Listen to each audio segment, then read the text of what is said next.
ವೇಣು ನಿಂತ್ಕೊಳ್ಳೋ. ಲೇ ಹುಷಾರು. ಹೇ ಪದ್ಮ, ಸ್ವಲ್ಪ ಹೊತ್ತಾದ್ರೂ ಆ ಹುಡ್ಗಿನ್ ಸುಮ್ನೆ ಬಿಡು. ಬಂದಾಗ್ಲಿಂದ ಉಡಾ ಹಿಡ್ದಂಗ್ ಹಿಡ್ಕೊಂಡಿದ್ಯಾ, ಅವ್ಳು ಸ್ವಲ್ಪ ರಿಲ್ಯಾಕ್ಸ್ ಆಗ್ಲಿ ಬಿಡು. ಎಲ್ ಕೇಳಿ, ಬೆಳಿಗ್ಗೆ ಜೀಪ್ ಅಲ್ಲಿ ಚರ್ಚಿಗ್ ಬಂದಾಗ್ಲಿಂದ ನನ್ನನ್ ಸುಮ್ನೆ ಕೂರಕ್ಕೆ ಬಿಟ್ಟಿಲ್ಲ. ಅಂದ್ರೆ ಚಿಕ್ಕದಾಗಿ ಹೇಳ್ಬೇಕಂದ್ರೆ ನಮ್ ಹುಡುಗಿ ಬಗ್ಗೆ ಟೀಚರ್ ಹತ್ರ ಎಲ್ಲ ಹೇಳ್ಬಿಟ್ಟಿದ್ದೀರಾ. Thank you.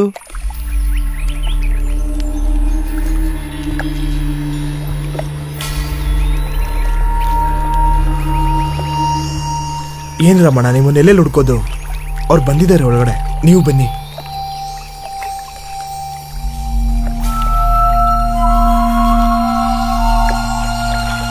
ಅವನು ಬಂದ್ಬಿಡ್ಲಿ ಅಲ್ವಾ? ಬಂದೇ ಬಿಟ್ಟ ನೋಡಿ. ಹೋಗೋ ಆ ಕಡೆ. ಇವ್ರೇ ಬಲರಾಮ. ಮಗ ಫೋಟೋ ಮೇಲ್ ಮಾಡಿದ್ದ, ಅದ್ರಲ್ಲಿ ನೋಡಿದೀನಿ. ನಿನಗೇನಾಯ್ತು? ತುಂಬಾ ಡಲ್ ಆಗಿದ್ಯಾ? ಇಲ್ಲ, ಯಾಕೋ ತಲೆ ನೋವ್ತಿದ್ದೆ. ಈಗ ಎಲ್ರಿಗೂ ತಲೆನೋ ಹೋಗ್ಬೇಕು ಅಂದ್ರೆ ಮಕ್ಕಳು ಮದ್ವೆ ಆಗ್ಬೇಕು ಅಲ್ವಾ ರೀ?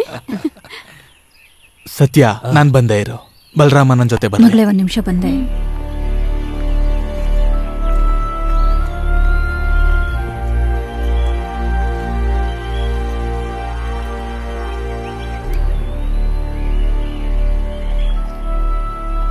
ಅದು ನಾವೆಲ್ಲರೂ ಒಟ್ಟಿಗೆ ಮಾತಾಡೋವಾಗ ಒಂದು ವಿಷಯ, ಮುಖ್ಯವಾದ ವಿಷಯನ ಹೇಳೋದ್ ಮರ್ತೆ. ಬೇಕು ಅಂತ ಮಾಡಿಲ್ಲ, ನಾನು ಆ ವಿಷಯ ಮರ್ತಿ ತುಂಬಾ ವರ್ಷ ಆಗಿತ್ತು ಅನ್ನೋದೇ ಸತ್ಯ. ಇವಾಗ ಪದ್ಮಾ ಬಂದ್ ಮಾತಾಡಿದಕ್ಕೆ ನಾನು ಯೋಚನೆ ಮಾಡಿದೆ. ನಿನ್ನಿಂದ ಏನು ಮುಚ್ಚಿಡಬಾರ್ದು ಅನ್ನೋದು ಪದ್ಮಾ ಆರ್ಡ್ರು. ಯೋಚನೆ ಮಾಡಿ ನೋಡ್ದೆ, ಸರಿ ಅನ್ನಿಸ್ತು. ಇವ್ರುಗಳ್ದು ಒಂದು ಗಲಾಟೆಯಲ್ಲಿ ನಡೆದಂತಹ ಮದ್ವೆ ಅಂತ ಹೇಳಿದ್ನಲ್ಲ. ಕ್ರಿಸ್ಟೋಫರ್ ಅವತ್ಗೆ ರೈಲ್ವೆ ಸ್ಟೇಷನ್ ಮಾಸ್ಟರ್. ಮದ್ವೆ ಮಾಡ್ಕೊಳ್ಲಿಕ್ಕೆ ಇಬ್ರು ಕುಟುಂಬದವರು ಒಪ್ಲಿಲ್ಲ. ಕಡೆಗೆ ಅವರಿಬ್ರು ರಿಜಿಸ್ಟರ್ ಮ್ಯಾರೇಜ್ ಮಾಡ್ಕೊಂಡು ಹೈದರಾಬಾದಿಗೆ ಹೋದ್ರು. ಸ್ವಂತದವ್ರನ್ನ, ಹುಟ್ಟೂರ್ನ ಬಿಟ್ಟು ಹೋದವ್ರಿಗೆ ಒಬ್ನೇ ಒಬ್ಬ ಸಂಬಂಧಿ ಅಂದ್ರೆ ಅದು ನಾನೇ.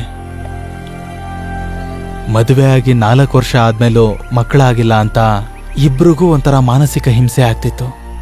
ಅವತ್ತಿಗೆ ನಾನು ಇವ್ರಿಗೆ ಒಂದು ಮಗುನ ದತ್ತು ಕೊಡೋಣ ಅಂತ ಅನ್ಕೊಂಡೆ. ಅದಕ್ಕೋಸ್ಕರ ಡಾಕ್ಯುಮೆಂಟ್ನ ರೆಡಿ ಮಾಡೋವಾಗ ಇವ್ರ ಲೆಟ್ರ್ ನನ್ನ ಕೈಗೆ ಸಿಕ್ತು. ಸಿಕಿಂದ್ರಾಬಾದ್ ರೈಲ್ವೆ ಸ್ಟೇಷನ್ ಪ್ಲಾಟ್ಫಾರ್ಮ್ನಲ್ಲಿ 8 ವರ್ಷದ ಚಿಕ್ಕ ಹುಡುಗ ಚಳಿಲ್ ನಡುಗ್ತಾ ಮಲಗಿದ್ದ. ಅದನ್ನ ನೋಡಿ ಅವರು ತುಂಬಾನೇ ಕಷ್ಟಪಟ್ಟಿದ್ರು. ಆ ಹುಡುಗನ್ನ ಆಸ್ಪತ್ರೆ ಕರ್ಕೊಂಡೋಗಿ ಗುಣಪಡಿಸಿ ಮನೆ ಕರ್ಕೊಂಡು ಬಂದ್ರು. ಅವತ್ತಿಂದ ಆ ಮಗು ಅಲ್ಲೇ ಬೆಳೆಯೋದಕ್ಕೆ ಶುರು ಮಾಡ್ತು, ಪದ್ಮಾ ಮತ್ತೆ ಅವಳ ಗಂಡನ ಮಗನಾಗಿ. ಆ ಮಗುನೇ ನಮ್ಮ ಮನು.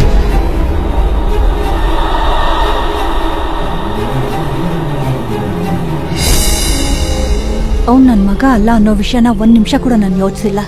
ಅವನು ಕೂಡ ಅಷ್ಟೇ. ನನಗೆ ಗೊತ್ತು, ನನಗೆ ಹೆಣ್ಣಾಗ್ಲಿ ಗಂಡಾಗ್ಲಿ ಅವನೊಬ್ನೇ ಇರೋದು. ಕ್ರಿಸ್ಟಿ ಸಾಯೋಕ್ಕೂ ಮುಂಚೆ ನಮ್ಗಿರೋಂತ ಎಲ್ಲಾ ಪ್ರಾಪರ್ಟಿಗೂ ಅವನೇ ವಾರಸ್ದಾರ. ಸಾಕು, ನಿಲ್ಸು.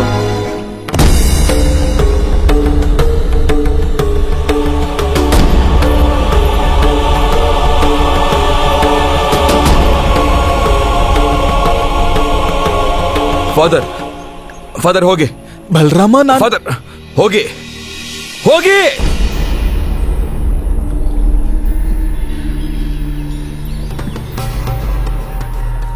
ರಮಣ, ಏನು ಏನಾಯ್ತು? ನಿನ್ನ ಮಗಳನ್ನ ನೀನೊಬ್ಬ ಅನಂತನಿಗೆ ಮದುವೆ ಮಾಡ್ಕೊಡ್ತೇನೋ ನೀನು?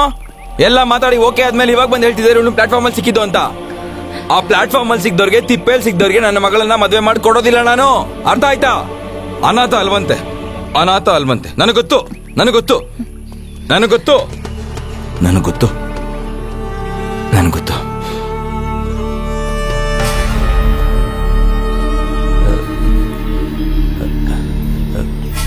ಫಾದರ್,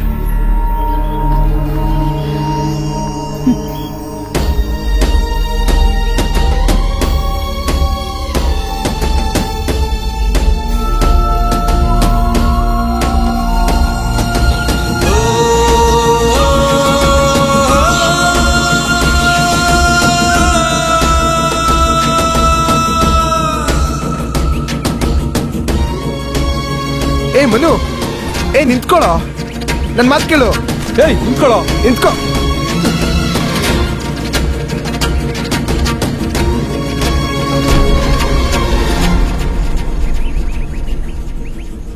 ಮದ್ವೆ ಆಸೆ ತೋರಿಸಿ ನಮ್ಮ ಅಮ್ಮನ ಕರೆಸಿದ್ರಿ, ಆದ್ರೆ ಈಗ ನನಗೆ ಗೊತ್ತಾಗ್ಬೇಕು ನೀವ್ ಹೇಳಿರೋದೆಲ್ಲ ಗಂಗಾಗೆ ಗೊತ್ತಾ ಇಲ್ವಾ ಅಂತ. ಕರೀರಿ ಅವಳನ್ನ. ಗಂಗಾ. ಮನು ನೀನೀಗ ಹೋಗು, ನಾನು ನಿನ್ ಜೊತೆ ಆಮೇಲೆ ಮಾತಾಡ್ತೀನಿ. ಇಲ್ಲ, ನನಗ್ ಗೊತ್ತಾಗ್ಬೇಕು. ನನ್ಗೆ ಈಗ್ಲೇ ಗೊತ್ತಾಗ್ಬೇಕು. ನಾನೊಬ್ಬ ಅನಾಥ ಅಂತ ನನ್ನ ಬೇಡ ಅನ್ಕೊಂಬಿಟ್ಯಾ? ಹೇಳು. ನಾನ್ ಬೇಡ ಅಂತ ನೀನ್ ಹೇಳ್ಬಿಟ್ರೆ ಈಗ್ಲೇ ಹೊರಟೋಗ್ತೀನಿ. ಅಲ್ಲಿವರೆಗೂ ಹೋಗೋದಿಲ್ಲ. ಯಾರೇ ಹೇಳಿದ್ರು ಹೋಗಲ್ಲ.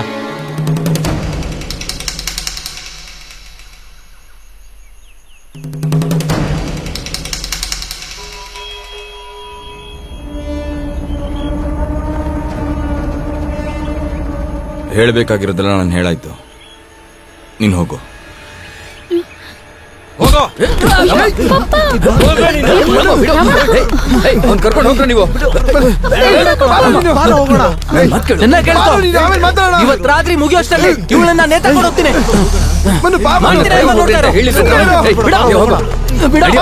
ನಾನು ಹೇಳಿದ್ದನ್ನ ಮಾಡೇ ಮಾಡ್ತೀನಿ. ಬೆಳಿಗ್ಗೆ ಆಗಷ್ಟರಲ್ಲಿ.